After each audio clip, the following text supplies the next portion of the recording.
BSE, क्या राय बन रही है सर आपकी इस पे? ये जो अभी पूजा अनिल जी बात कर रहे थे ना कि 5500 पे हमने प्रॉफिट बुकिंग की राय दी थी, ये वही दिन था जब मैंने बोला था कि कैपिटल मार्केट सारा का सारा बहुत प्रेशर में है। पिछले 2 साल सबसे ज्यादा मजे सारे पार्टिसिपेंट्स ने किए और जिस तरह की वॉल्यूम ड्रॉप हम देख रहे हैं 30 to 40% मिनिमम अक्रॉस, ये बहुत मतलब सीवियर है। और वो उसी दिन अनिल जी ने शायद थोड़ा सा डिस्कस करके, तो ये BSc, CDSL, camps, angel one में तो हमने पुट बाय की भी राय दी हुई है।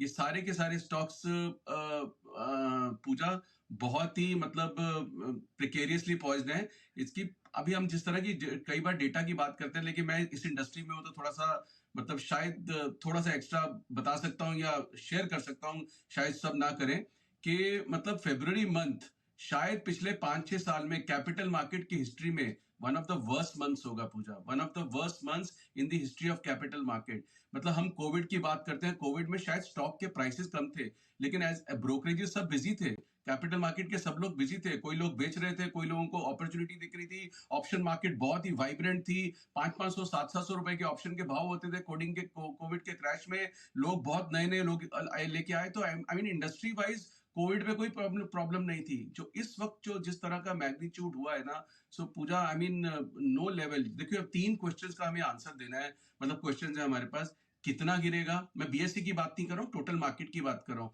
कब तक गिरेगा, कहां तक गिरेगा, और तीसरा क्वेश्चन कितना वापस जाएगा और कब जाएगा। तो ये जो वापस जाने वाली चीज है ना, यही मैं बीच में हमारी बात भी हुई थी कि हम 3-4 महीने तक हम यही बात करते रहेंगे और it will be grinding market. लेकिन अब तो पहले दो वाली चीज जी जो जो जो चीज है कि कितना गिरेगा और कब तक गिरेगा, यही मतलब एक डेंजरस प्रेपोजिशंस ले रही है। तो आज के गिरने के बाद तो कुछ भी लेवल टूट सकते हैं पूजा नीचे में, तो मतलब क्योंकि अब वो एक वो सीवियर कैपिचुलेशन वाले साइंस भी दिख रहे हैं। सब मतलब बिल्कुल जैसे होता है ना कि हाथ से गाड़ी निकल गई है, उस तरह की चीज हो रही है। तो कैपिचुलेशन के आगे कोई भी चीज नहीं चलती है, मतलब आई डोंट थिंक सो कोई डेटा या कोई चार्ट या कोई लेवल कोई वर्क कर पाता है। लेवल्स की हम बात करते रहेंगे। सो आई थिंक आज भी जैसे मार्केट जिस तरह से घटी है, पहला पहला दिन ऑफ न्यू एक्सपायरी और सारा कटने के बाद, मुझे लगता है कि अभी भी जो 400 पॉइंट है शायद ये लोएस्ट ऑफ द डे ना हो जाए, या कल और मार्जिन कॉलिंग हो जाए। तो ये जो स्टॉक्स में अब जैसे पूजा कल पॉली के भी उसमें कुछ हुआ, क्या उस न्यूज से एक न्यूज अगर आई तो क्या इतना मतलब पैक ऑफ कार्ड्स की तरह गिर जाते हैं?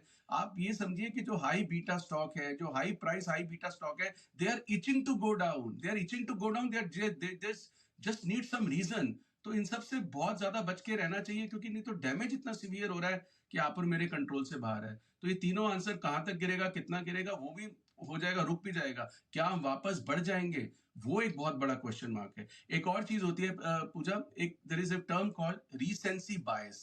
रीसेंसी बायस के रिसेंट हमने क्या देखा हुआ है, मार्केट आज पहली बार तो इस तरह से, अगर पिछले 2-3 साल में भी देखें, यूक्रेन क्राइसिस में भी बड़ा फॉल आया, अदानी फियास्को में भी फॉल आया, एलटीसीजी बड़ा फॉल आया, इलेक्शन के दिन भी फॉल आया, लेकिन वो सारी रिकवरीज हो जाती थी। तो वो रिसेंसी बायस है हमारे माइंड में कि नहीं, जब भी घटता है वापस बढ़ जाता है, और कितना घट जाएगा।